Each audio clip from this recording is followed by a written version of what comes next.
ఇన్ఛార్జుల నియామక ప్రక్రియ అయిపోయిన తర్వాత వారి చేత ప్రమాణ స్వీకారం చేస్తున్నటువంటి సందర్భంలో ఏర్పాటు చేసినటువంటి ఈ కార్యక్రమానికి విచ్చేసినటువంటి ప్రత్యేక కదిరి నియోజకవర్గ పరిశీలకులు సోదరులు అయ్యన్ గారికి, అదేవిధంగా వేదిక మీద ఉన్నటువంటి రాష్ట్ర కార్యనిర్వాహక కార్యదర్శి సోదరుడు పవన్ కుమార్ రెడ్డి గారికి, ఖమ్మం కార్పొరేషన్ డైరెక్టర్ సోదరుడు మనోహర్ నాయుడు గారికి, అదేవిధంగా పట్టణాధ్యక్షులు డైమండ్ ఇర్ఫాన్ గారికి, పెద్దలు గౌరవనీయులు రాష్ట్ర agriculture machine corporation director Krishnamurthy అన్న గారికి, పార్టీ జనరల్ సెక్రటరీగా పనిచేసినటువంటి పెద్దల ఎత్తుల కృష్ణమూర్తి గారికి, సోదరులు శేషు గారికి, సోదరుడు నల్లజల మండల పార్టీ కన్వీనర్ రాజశేఖర్ గారికి,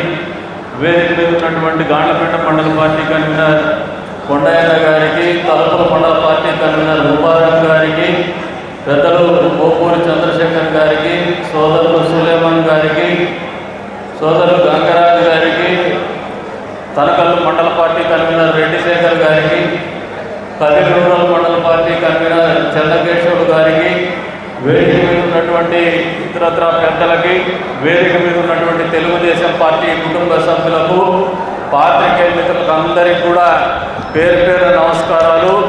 అంత్యస్థాయిలో ఈరోజు ప్రమాణ స్వీకారం చేసినటువంటి ప్రతి సభ్యునికి కూడా మనస్ఫూర్తిగా అభినందనలు, శుభాకాంక్షలు. ఇందాక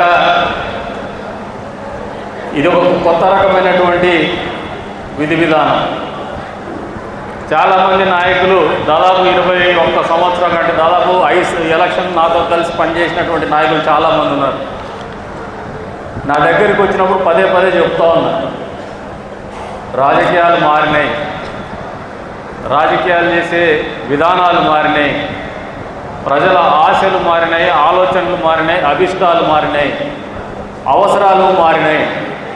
వాటికి అనుగుణంగా మన నాయకత్వంలో కూడా మార్పులు చేసుకోవాల్సినటువంటి అవసరం ఎంతైనా ఉందని చెప్పేసి కూడా ఈ సందర్భంగా మీకు అందరికీ తెలియజేస్తూ ఉంటాను. అందులో భాగంగానే పనిచేసేటువంటి కార్యకర్తలకి, అందులో ప్రత్యేకించి తెలుగుదేశం పార్టీ కుటుంబ సభ్యులు ఎవరు కూడా డబ్బాపేక్షో అధికారాపేక్షతో పనిచేయరు. దీనికి ఉదాహరణ కదిరి తెలుగుదేశం పార్టీ. మనము దాదాపు 20 సంవత్సరాలు నాతో పాటు ప్రయాణం చేసినారు, కానీ మనం అధికారంలో ఎప్పుడు లేము. మొదటిసారిగా 17 నెలల్లో ఉన్నాం. అయినప్పటికీ కార్యకర్తలు ఎప్పుడు పార్టీని వదిలిపెట్టిపోలే, నన్ను వదిలిపెట్టిపోలే, జెండాను వదిలిపెట్టినటువంటి ప్రసక్తి లేదు. కష్టాలున్నా నష్టాలున్నా ఓర్పుతో ఒక యుద్ధ పటిమను చూపిస్తూ ఎప్పటికప్పుడు మళ్ళీ గెలవాలనే తపనతో ప్రతిపక్ష పార్టీగా లేదా అధికారం లేకపోయినా ప్రజల గొంతుగా వినిపించేటువంటి కార్యక్రమంలో నిరంతరం పనిచేసినటువంటి కార్యకర్తలు ఈ నియోజకవర్గంలో తెలుగుదేశం పార్టీ సొంతమని చెప్పడానికి మనస్ఫూర్తిగా గర్వపడుతున్నాను. మరి మారినటువంటి పరిస్థితులను ఎందుకు చెప్తున్నానంటే, ఇప్పుడు క్యూబ్ వచ్చింది, క్లస్టర్ యూనిట్ బూత్ ఇన్ఛార్జ్లు వాళ్ళందరూ కూడా అధికారం ఆశించో డబ్బు ఆశించో పనిచేయలే. గతంలో కూడా, ప్రస్తుతంలో కూడా, వర్తమానంలో కూడా వాళ్ళు ఆశించేది గుర్తింపు, వాళ్ళు ఆశించేది పార్టీ దగ్గర నుంచి గుర్తింపు, గౌరవం. అవసరం వచ్చినప్పుడు మా పార్టీ మమ్మల్ని గౌరవిస్తుంది, నాయకుడిగా గుర్తిస్తుందనే ఒక ఆలోచన. అందుకు అనుగుణంగానే ఈ రోజున ఈ కార్యక్రమం రూపొందించబడిందని చెప్పేసి నేను బలంగా నమ్ముతా ఉన్నాను. మీరు కూడా ఆలోచనని మీరు కూడా అభినందించాలని చెప్పేసి కూడా ఈ సందర్భంగా తెలియజేస్తున్నాను. ఇంకా కొద్దిమంది పాత తరం రాజకీయాల్లోనే మనం ఉండాలనే ఆలోచనతో కొద్దిమంది 1% ఉంటారు. వాళ్ళకు కూడా ఈ వేదిక మీద నుంచి పిలుపునిస్తూ ఉంటారు, ఆలోచన విధానంలో మార్పు రావాల, నేను చెప్పింది మాత్రమే జరగాలనే ఆలోచన నుంచి బయటికి రావాల.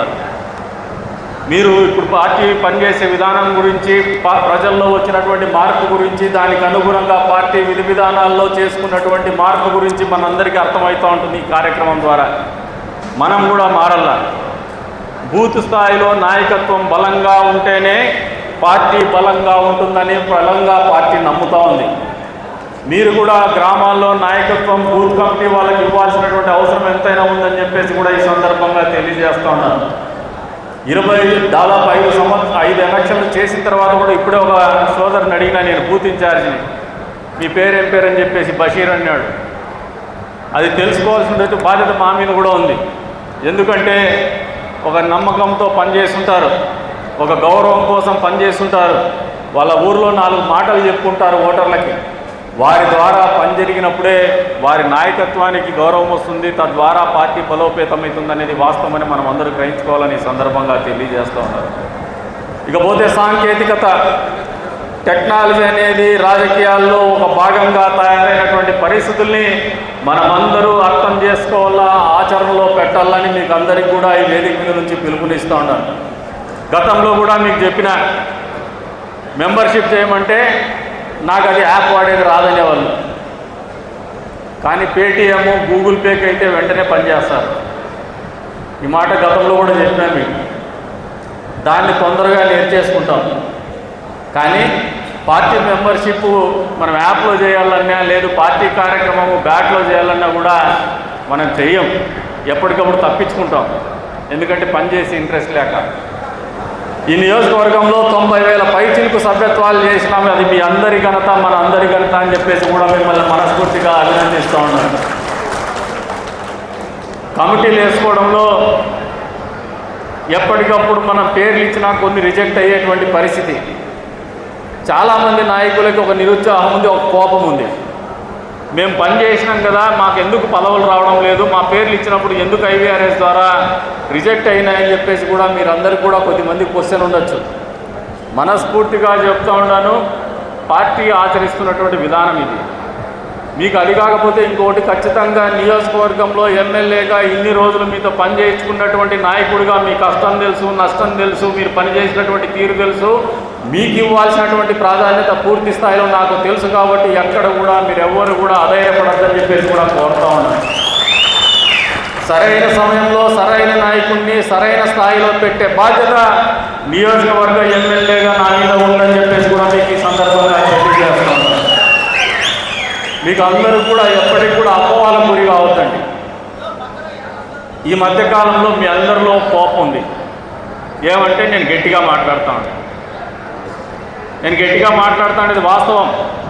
దీనికి ఒక కారణం ఉంది. దీని వెనక 20 ఏళ్ళ అనుభవం ఉంది. గతంలో మెతక వైఖరి, తెలియనితనంతో కొంచెం పిల్లాడితో నేను రాజకీయాలు చేసిన.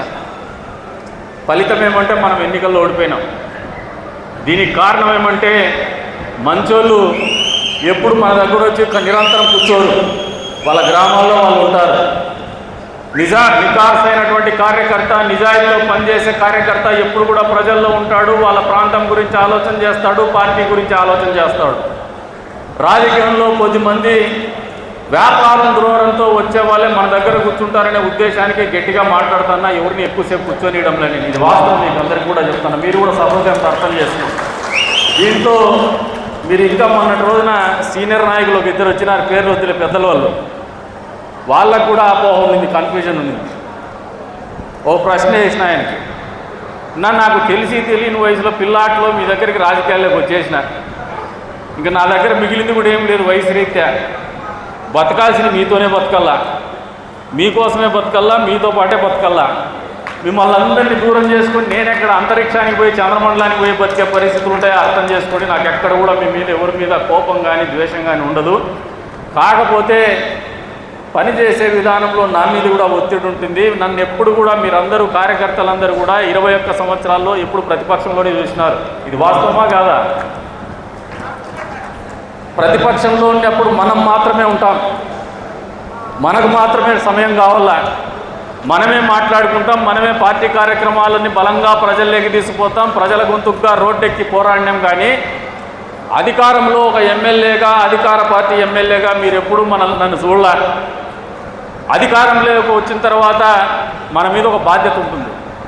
మనకు ఓటు వేసినోడు ఆశిస్తాడు, ఓటు వేయనోడు కూడా ఆశిస్తాడు. ప్రజలు మన పార్టీకి సంబంధించినోడు ఆశిస్తాడు, సంబంధం లేనోడు ఆశిస్తాడు.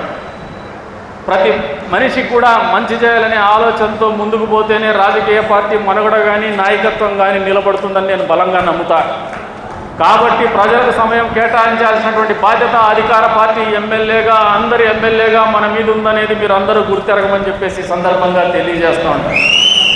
అదృష్టవశాత్తు దురదృష్టవశాత్తు మీకైనా నాకైనా అధికారం ఉన్నా అధికారం లేకపోయినా ఈ భూమి మీద ఉన్నటువంటి ప్రతి జీవికి కూడా ఉండేది 24 గంటలే రోజుకి.